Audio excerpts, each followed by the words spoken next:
What's up, guys? Welcome back to the channel.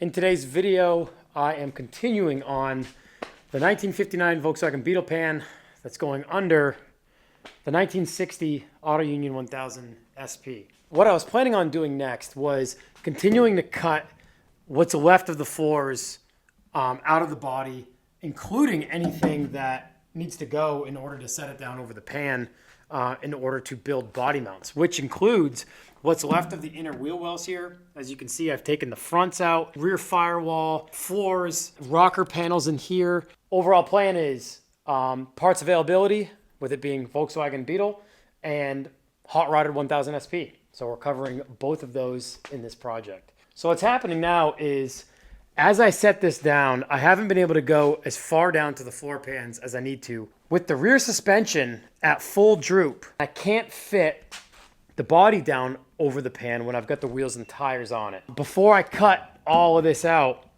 I want to get the rear end lowered to alleviate the axle tube angle, which will essentially get rid of this crazy positive camber. And I want to either level or even negative camber, which is where it'll be sitting when the car's aired out, because this is going on air suspension.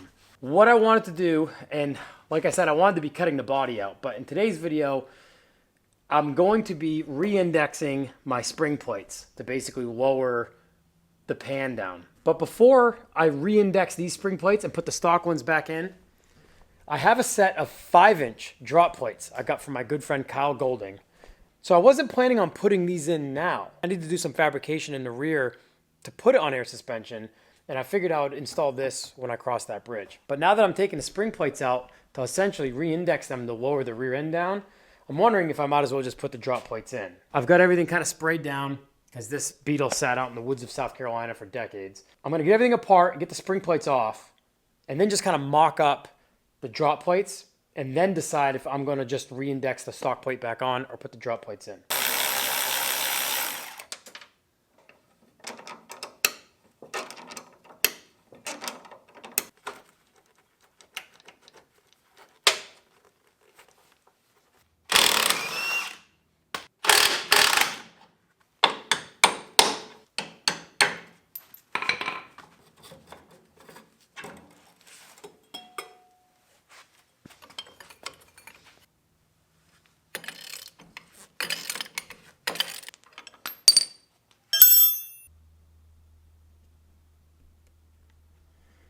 The ear of the axle flange that the spring plate bolts to had what looked to be like a mark in it. And I thought maybe it was just from somebody hammering something and it slipped and it just made a mark. But indeed, that was a crack in it. And it has come apart completely. Looks like I'm going to need an axle tube on at least one side.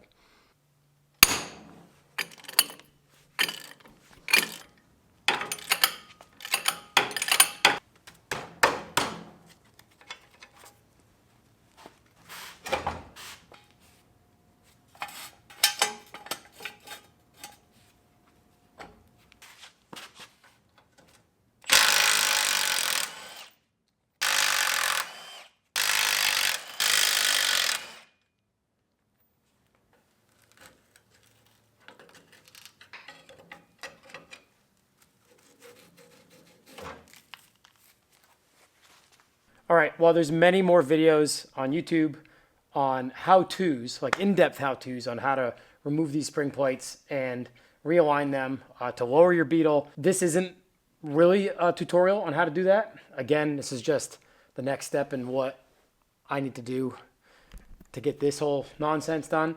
But I do need to state that at this point, you got to be pretty careful. So I got the back of the spring plate bolts to the axle unbolted. Before I did that, actually, I had slacked my e-brake cables up so I can pull those down so I'd have enough slack to be able to move this axle around. So that was done up at the e-brake handle, pulled the axle tube itself away from the spring plate, and I pulled it back away from the spring plate because this next step is going to have some pressure behind it. This step right here is basically holding this spring plate, because inside here is a torsion bar with splines on it, and this has the corresponding splines, and it's under pressure. So it's sitting right against that step. So what I'm about to do now, and this is easier because there's no body, is I'm going to hammer that out. And when that releases from the torsion bar splines, it's going to spring down on me. So you want to make sure you've got nothing underneath this plate, especially your arm or your leg, your shin specifically, anything under there that it might hit. It normally doesn't go far, a few inches, but it's under a lot of pressure. So when you get to this stage, if you're doing it on your Beetle, you'll probably be doing it from underneath because your body is right here. So just be careful at this next stage.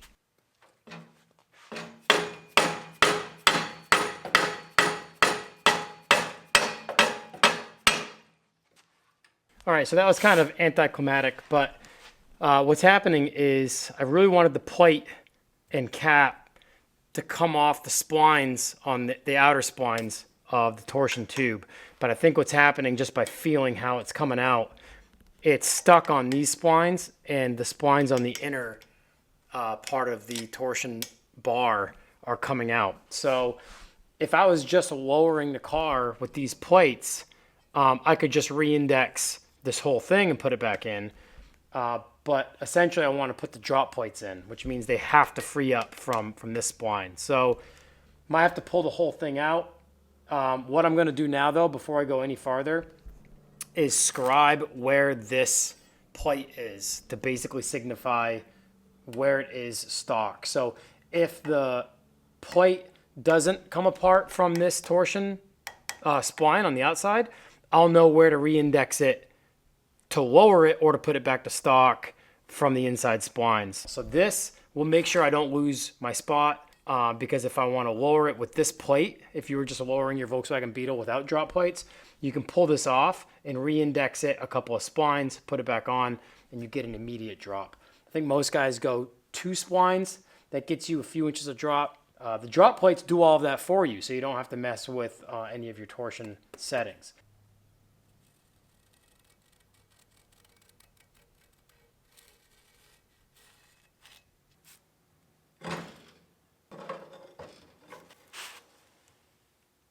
Okay, so I haven't done this before, so basically all I'm going to do is I've got it chalked up in my vise, and I'm going to spray some... Oh, I don't have to. I was going to spray some PB Blast down in there to try to loosen everything up to hopefully hammer it out. I can probably pull that right up with my fingers.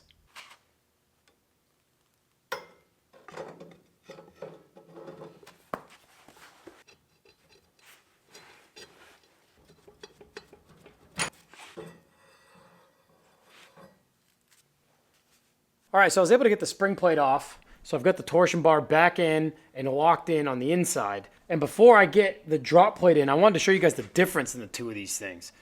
Since more often than not, you see the drop plates that are 2 to 3 inch, these 5-inch ones are monsters.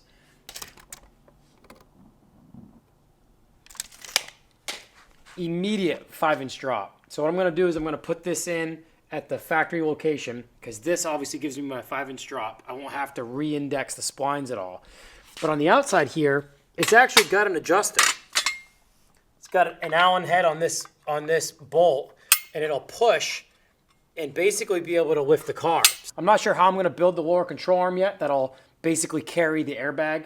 I'm going to have to build a cross member up top as well for the bag to push against to lift the pan and ultimately the body. In the IRS pan that's underneath my BMW 700 body, I didn't have to build a lower control arm. My father and I just modified the lower control arm to basically house a bag plate, and that's what we mounted the airbag to. But these early ones don't have any lower control arms. So I know they make kits. Maybe I'll end up going with one. I'd like to build one myself, but I do want to drive this car as soon as possible. So I might end up going with a kit out there. I know Limebug makes a really good set of parts for these, but they're over in the UK.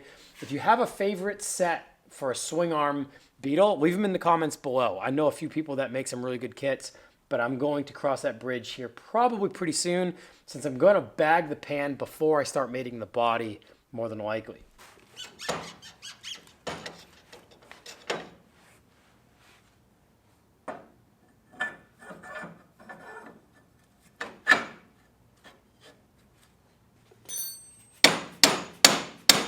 This adjuster here plays a vital role in being able to get the plate up and over the step here. on the actual casting of the torsion tube. Being able to back that off alleviates the pressure on the actual plate and separates these two basically. So this one is not splined. The actual plate doesn't have splines. They include this piece, which acts as a spacer because of how thick this doubled up plate is. The outer cap basically stops too short. And so this acts as a spacer to take up that space. And now what I'm realizing is, and it's to no surprise, the factory bolts aren't long enough for this new spacing. Notably, they're not long enough to grab threads and pull it on the rest of the way, to seat the rest of the threads, or the splines, rather. So, gonna run down the street to the hardware store and get some longer bolts. Gonna need 8 of them, because there's 4 on each side. So, here we go. Put my spacer in there.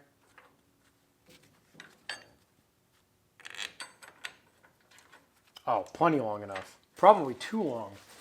Also, bolts and nuts, we gotta talk, because I too am making constant runs to the hardware store for bolts.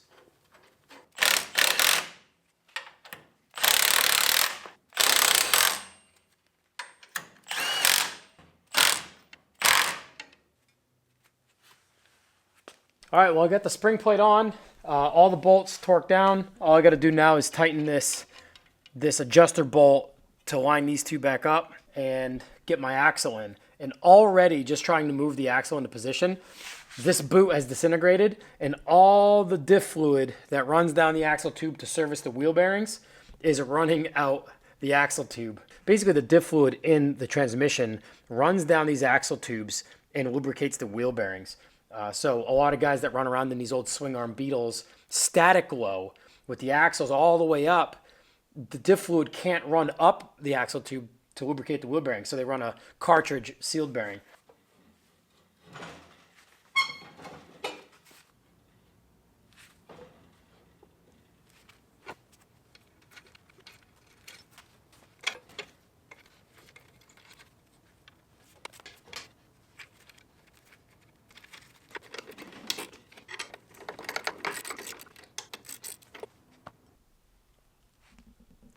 All right, well, everything's on and everything's tight.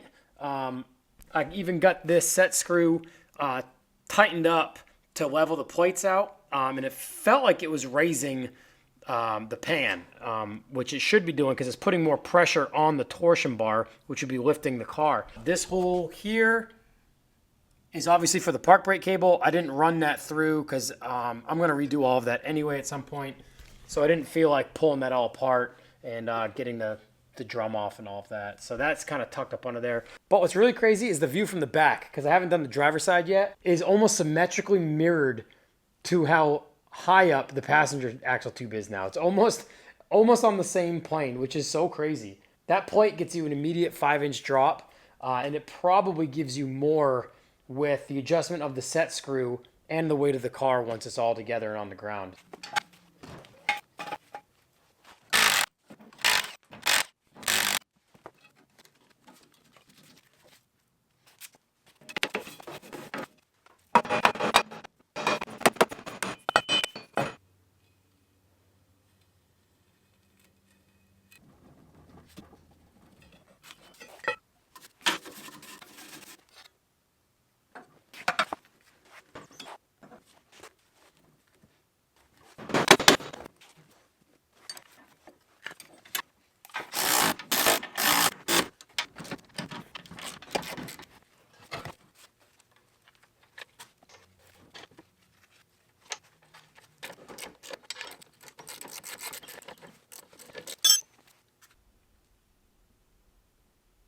They're on, and they're splined up in the correct splines to each other. Obviously, both boots are not even rubber anymore. They're not even a pliable material, so they've just ripped wide open. And it's a huge difference. Even though the pan isn't underneath a Beetle body, just the axle angle and how far that's changed is pretty insane. Well, another quick episode here in the shop. Another huge thanks to my friend Kyle Golding for selling me those plates. And thank you guys for all the support and for watching. Remember to like, comment, and subscribe to the channel. So that's it. That's as close as we're going to get to a slammed look at the end of this video after putting those drop plates in. The link to the web store, ludwicksgarage.com, is in the video's description below. So head there for any remaining stock, but hopefully we'll have some new gear there soon. I'll see you guys in the next episode.